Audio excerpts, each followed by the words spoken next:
เมื่อสูงพี่น้องผู้ปันแห้งสื่อข่าวเซียนมีเดียวข่าวดังเสียงในค่ะเนาะเมื่อใดก็แม่นยาในวันที่28เดือนธันวาคม2025นะคะตอนดานในรายการข่าวค่ะตอนได้ก็เดี๋ยวดังข่าวเงาเกี่ยวกับไปลองคุณซื้อลงอันเปลี่ยนดองใจซุ่มซึกปิตุจิตปาโอเพียนโอไลลูดได้ย้อนเปิดตับซึกลูกเพื่อนเขาเอาต้นปล่อยหมักนะคะเดี๋ยวดังข่าวเงาในเสียวก็มาผักตอนบันพี่น้องเขากว่านะคะตับซึกลูกเพื่อนเอาต้นปล่อยหมักใส่ของสีซึกมาในดังซึกกนเมืองเพียนโออันปักเศร้าไว้ดีวัน2นำเกจะเวียงภายคุณอันมีดีเนอร์แกเรียนินจับได้ย่างแหลงนั้นเสียแหละเฮ็ดให้คุณซื้อลงน้องซ้ายปิดุจิตปะโอเพียนโอไล่ตายกว่าแลมาเจ็บแทงอำย่อม3เกาะผู้จำเจอเพียนโอก็1ลัดนี่นังไหนเมื่อวันที่26เดือนธันวาคม2025ขย่ำกลางใน8โมงตับซื้อลูกเพื่อนเขาเอาต้นปล่อยหมักใส่ของสีซึกมาในดังจุ่มซึกปิดุจิตปะโอเพียนโออันปักเศร้าไว้ดีเนอร์วัน2เกอันมีผังภายตั้งออกนอภายคุณจะเวียงภายคุณจึงได้บ่จานั่นนะครับผู้จำเจอเพียนโอลาได้ดังสื่อข่าวเขาว่ามีปางตึกซึกเสือสังเสตะเขาต้นปล่อยหมักใส่เมื่อคุณซึกลงน้องซ้ายกินข้านายอเสออกกว่านั้นแล้วไปเป็นหมอก8โมงปลายในต้นเขามาปล่อยหมักใส่พ่อเฮาขาดดึกถามกันว่าเปลี่ยนต้นเฮาขาหาในนั้นอยู่ต้นจะไหนเลยเอาหมักปล่อยสังเสมันจะได้ตายกว่าที่นั้นกำเดียวในเขาหมักต้นนั้นเตื้อแตกหญ้าตีปุ๋มคุณซึกหลงนอกใจเสียแลได้ตายกว่ากำเดียวนะคะก้นซึกเพียนโออันกว่าซ้อมมันใจ3ก้อนนั้นก็เลยเตื้อมาเจ็บหาแห้งไว้เสียแลเลยกว่าส่งยศยาตัวไว้ที่ห้องยาเป้าอำนันออกบ้านอยู่นะคะมันสืบได้แทงว่าเจื้อนกึดนั้นได้ก็อำตายเสียตะมาเจ็บหาแห้งค่ะกำพองก็เลยถูกปล่อยหมากใส่ภายตกวันนั้นเขาเมื่อคุณซึกลงนอกใจได้ตายกว่านั้นก้นมือปืนตีอันมีหิมหอมหวาน3กันนั้นเลยกว่าซอยแถมเอาตัวตายมันพังอยู่นะคะย้อนเปิดจุ่มซึกลูกเพื่อนเขาเอาหมักปล่อยเสร็จแล้วเขาย้ำหัวคำนั้นซึกคอมมานโดปิดุจิตปะโอเพียนโอเขาเพิ่มแถมแห้งซึกเขากว่าตีวัน2นำเกนั้นเที่ยงในเขาวัน2นำเกในคณะเมืองตั้งเปลี่ยนวันอันจุ่มลูกเพื่อนเขายึดซิมอะไรสิแหละเมื่อนั้นเดือนจุนวงที่3นั้นของสิซึกมาในดังจุ่มปิดุจิตปะโอเพียนโอเขาคอนแห่งการเสียได้ขึ้นตึกซิมอะไรขึ้นนะครับนอกจากสินั้นก็ของสิซึกมาในดังจุ่มซึกปิดุจิตปะโอเพียนโอเจื้อนขึ้นปักเศร้าที่ในวันนั้นก็แล้วไผจุดเผาญาแล้วขึ้นเยคนมื้อปื้นตีกว่านะครับเอาคันได้ก็เป็นข่าวเงานะครับเนาะต่างภายจุ่มซึกปิดุจิตปะโอเพียนโอและดังของสิซึกบ้านเนี่ยเนาะโฮมแห่งกันเสร็จแล้วอะไรเป็นปาตึกกันดังจุ่มลูกพื้นภายจุ่มลูกพื้นเขาซ้ำเอาต้นเสียขึ้นมาปล่อยหมักสาเฮ็ดให้คุณซึกลง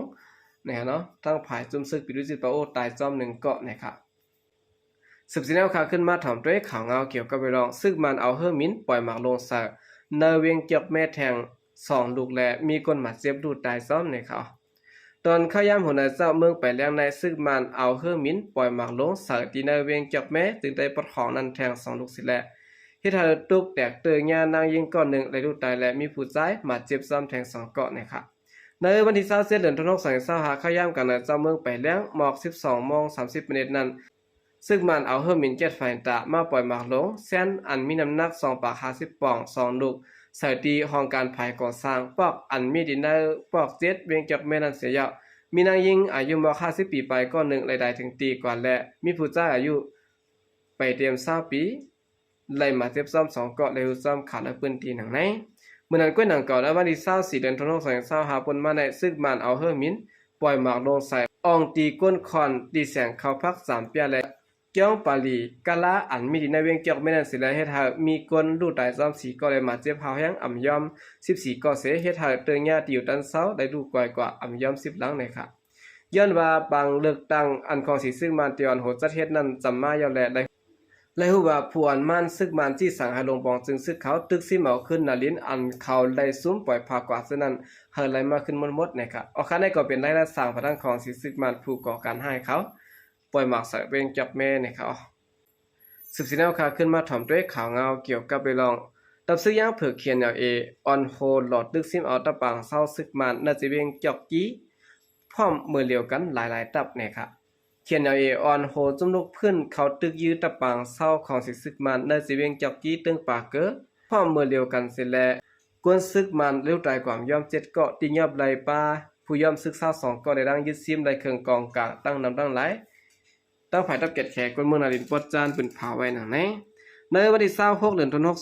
2025ปนมาในตับซึกปลดปล่อยสุจัดย่างเผือกเขียนเอาเอออนโหตับซึกเก็ดแขกคนเมืองผีเดียบและดัง อันอยู่ไว้ปะได้กุมกำนาลินซึกหมาย2เจียว4โฮมกันเขาดึกสิเมาตะปางเซาของสิซึกมันอันมีไว้ในเจเวงจอกกี้อันเป็นตอนการแผนการซึกสายนำแม่น้ำจิตตุยนั่นว่าในเขาในแผนการตึกนั้นผู้เขาจุ่มของสิซึกมันหลายๆความย่อมเจ็ดก็ย้อนเบอร์ของสิซึกมันเขาตุ้มเตอร์ตกซุ่มนำแลบผาดแพกันไล่ถอยทอนออกกว่านะครับในป่าตึกนั้นผู้เขาจุ่มของสิซึกมันตัด22ก็ไล่ถูกตียับเปลี่ยนผู้ย่อมซึกแลยึดซิมาเลยป้าเคืองกองกลาง28เล้าหมักมือจินยามอีกป้าเคืองจะโคตือแทงตั้งน้ำนะครับกวนซึ่งมาอันตียับไล่เปลี่ยนผู้ย่อมซึ่งนั้นตับซื้อไว้หลีเขาจุ่มลูกพื้นเขากุมขังไว้จอมหนังคอตกลงจินินว่าจอมเปิงมันแมนดีงามอยู่นะครับอันโฮมป้าตึกต้นในเปลี่ยนตับซื้อจัดแขกกวนเมืองผ่ายแผนการนารินคึกต้นหมาย2เงางุนซึกเรื่องป่าเก๋ตับอยู่หา25และตับซึกปลดปล่อยจะจัดย่างเผือกเขียนเอาเอตับกอง8ตับจุ่มเก่าซื้อในโฮมกันเข้าปางตึกซ้อมกันกว่านะครับเอาคันนี้ก็เป็นข่าวเงาดินเนอร์เจเมืองย่างเผือกในคณะผ่ายตับซึกย่างเขาก็คัดสรรตึกยื้อของสิซึกมันหาวแห้งอยู่เหมือนกันนะครับเนาะ14แนวข่าวขึ้นมาถ่อมด้วยข่าวเงาเกี่ยวกับไปลองเวียงหนองเขียวญาซึกมันยื้อหมากลงสักตึกยาก้นเมืองบาดเจ็บ1เกาะขึ้นยื้อรูแล้ว3ลังนะครับซึ่งมันยื้อหมากลงหอวิสะนะครับเนาะตกสักเวียงหนองเขียว12ลูกตึกยาก้นเมืองบาดเจ็บ1เกาะขึ้นยื้อรูแล้ว3ลังนะครับเมื่อวันที่26เดือนธันวาคม2025ข้าย่ามกลางใน8โมงคืนนั้นซึ่งมันยื้อหมากลงหอวิสะตกสักปอกกัดนาดินไม้เก่าเวียงหนองเขียวนั้นสีลูกสีแลเตึกยาก้นเมืองบาดเจ็บ1เกาะขึ้นเยกลูกไกวกว่า1ลังนะครับเมื่อนั้นก็หนังเก่านะครับเมื่อคำวันที่25เดือนธันวาคม2025ข้าวย่ามกลางคำ10โมงนั่นก็ซึ่งมันยื้อหมากลงตกสักปอกกัดนาดินไม้10เวียงหนองเขียวนั้น8ลูกและเตึกยาขึ้นก้นเมืองลูกแล้วกว่า2ลังสิแลหมากบางลูกซ้ำตกแตกใส่เนื้อเทินอันมีภายใต้เจ้าหมุนเจ้าเกี่ยวกูนั้นในอยู่ในเขาเอาคันนี้ก็เป็นข่าวเงาซึ่งมันนะครับยืมหมากลงใส่เวงหนองเขียวนะครับ14แนวข่าวขึ้นมาถ่อมด้วยข่าวเงาเกี่ยวกับไปลองคือซึ่งมันตา10ลำปลายมุ่งหน้าจูเวียงมันเหมาะนะครับผู้คานปากทับซึกคางแข่งเอเจ้าซึกลงนอปูรัดไว้ด้านสื่อข่าวมันเขาว่าคือซึกมันอันต่างเอ็นแห้งซึกหมักมือซึนย่ำและขนมต่างกินหมอก12ลำมุ่งหน้ามาดังเวียงวันเหมาะเมืองค้างวันนะครับในวันที่21เดือนธันวาคม2025คือซึกนั้นแต่ออกมาตีเวียง